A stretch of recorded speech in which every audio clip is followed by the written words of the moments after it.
Debit and credit करने के नियम को सीखने वाले हैं और इस चैप्टर के बाद में हम हर एक ग्रुप को डिटेल में समझेंगे और उसमें किस तरह से एंट्री की जाती है, किसको डेबिट किया जाता है और किसको क्रेडिट किया जाता है, वो सब कुछ सीखेंगे।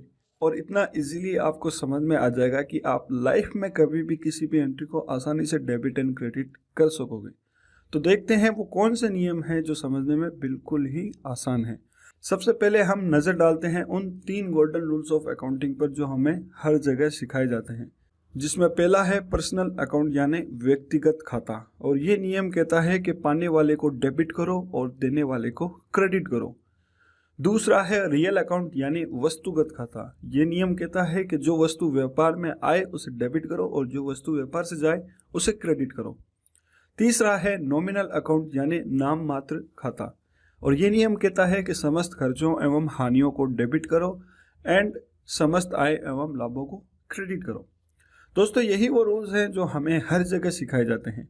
अगर आपको ये रूल्स समझ में आते हैं तो अच्छी बात है, लेकिन मेरे नज़रिए में ये रूल्स ऑर्डिनरी दिमाग वाले स्टूडेंट को कंफ्यूज करने वाले रूल्स हैं। और इन रूल्स को कितना भी दिमाग में बैठा लो या कितना भी रट लो, लेकिन समझ में नहीं आता है कि आखिर किसको डेबिट करें और किसको क्रेडिट करें। लेकिन मैं आज आपको बताऊंगा modern golden rules of accounting के बारे में, जिसमें आप किसी भी एंट्री को बड़ी आसानी से डेबिट एंड क्रेडिट करना सीख सकते हैं। इवन आपको इस हद तक ये रूल समझ में आ जाएगा कि किसी भी एंट्री को डेबिट एंड क्रेडिट करना आपको खेल लगने लगेगा। तो उससे पहले देखते हैं कि डेबिट और क्रेडिट होता क्या है। दोस्तों, डेबिट को डेब्टर्स भी कह सकते हैं और डेब्टर्स का मतलब होता है देनदार यानी देने वाला। इसी तरह क्रेडिट को क्रेडिटर्स भी कह सकते हैं और क्रेडिटर्स का मतलब होता है लेनदार यानी लेने वाला। और जो भी बिजनेस हम करते हैं उसमें केवल ये 2 ही चीज़ें होती हैं, या तो कोई हमसे रुपए मांगेगा या हम किसी से पैसे मांगेंगे, यानी या तो हमारा कोई लेनदार होगा या हमारा कोई देनदार होगा। अब मैं आपको बताता हूँ कि किसी भी एंट्री को डेबिट एंड क्रेडिट क्यों किया जाता है। तो इसका एक सिंपल सा आंसर है, क्योंकि डेबिट एंड क्रेडिट करने से हमें ये पता चलता रहता है कि हमारे बिजनेस में कौन हमसे रुपए मांगता है या हम किससे रुपए मांगते हैं। तो इसलिए किसी भी एंट्री को डेबिट एंड क्रेडिट किया जाता है। तो अब जब हम हर जरूरी चीज़ें जान चुके हैं तो अब बढ़ते हैं मेन टॉपिक की तरफ और देखते हैं modern golden rules of accounting क्या है। कि अकाउंटिंग में जितने भी ग्रुप होते हैं उनका इन 4 में से कोई भी एक नेचर होता है। पहला लायबिलिटी, दूसरा एसेट्स, तीसरा एक्सपेंसेस और चौथा इनकम। और इन्हीं 4 नेचर ऑफ ग्रुप के बेस पर ही modern golden rules of accounting बना है, जो इस प्रकार है। पहला, लायबिलिटी यानी मांगने वाले बढ़ते हैं तो क्रेडिट करो और घटते हैं तो डेबिट करो। दूसरा, असेट्स यानी हमारी संपत्तियां घटती है तो क्रेडिट करो और बढ़ती है तो डेबिट करो।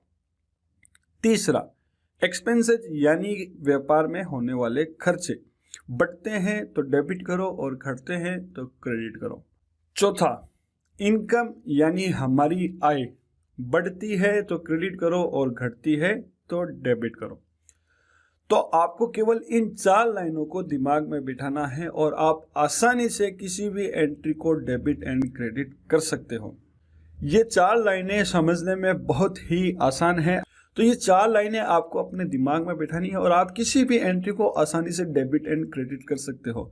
तो हम यहाँ पर एक एक एग्जाम्पल लेते हैं, अभी आपको और बेहतर ढंग से समझ में आ जाएगा।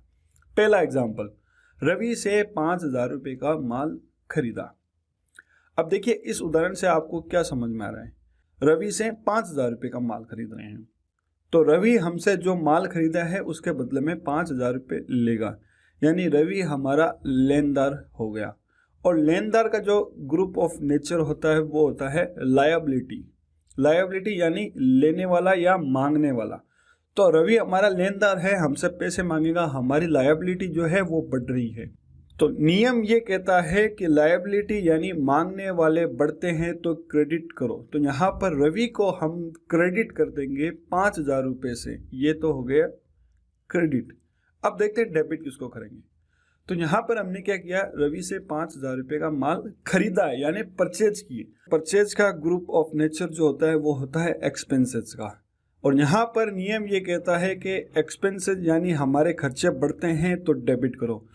तो ऑटोमेटिकली हमारा दूसरा जो लेजर हो जाएगा वो हो जाएगा परचेज अकाउंट, और इसको हम कर देंगे डेबिट 5,000 रुपये से। तो ये सिंपल सी एंट्री हो जाएगी, रवि 5,000 रुपये से क्रेडिट हो जाएगा और परचेज अकाउंट 5,000 रुपये से डेबिट हो जाएगा।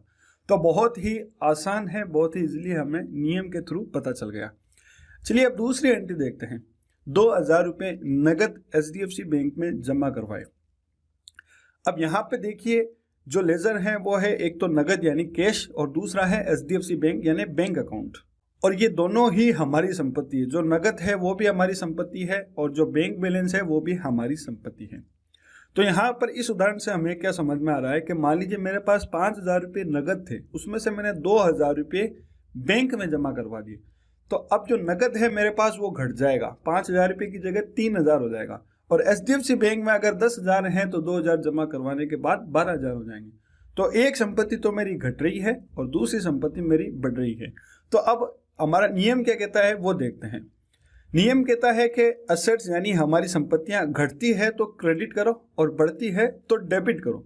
और यहाँ पर हमारी जो संपत्ति घट रही है वो है कैश की, तो कैश को हम करेंगे क्रेडिट, कैश अकाउंट क्रेडिट 2,000 रुपये, और बैंक अकाउंट हमारा बढ़ रहा है तो HDFC बैंक अकाउंट डेबिट 2,000 रुपये।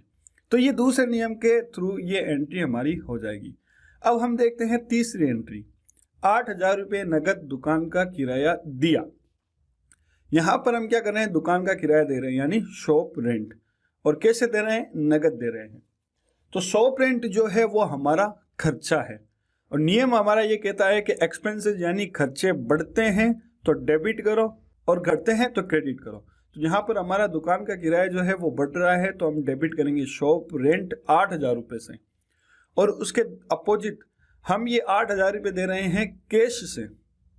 तो हमारे यहाँ पर कैश की जो संपत्ति है वो कम हो रही है। अगर हम किसी को दुकान का किराया नगद देंगे तो हमारे पास जो 8,000 रुपये थे वो हमारे कम हो जाएंगे। तो यहीं पर आप वापस नजर डालते हैं। नियम कहता है कि असेट्स यानी हमारी संपत्तियां घटती है तो क्रेडिट करो। तो यहाँ पर हमारी संपत्ति घट रही है तो डेबिट हो जाएगा शॉप रेंट और क्रेडिट हो जाएगा कैश अकाउंट 8,000 रुपये से।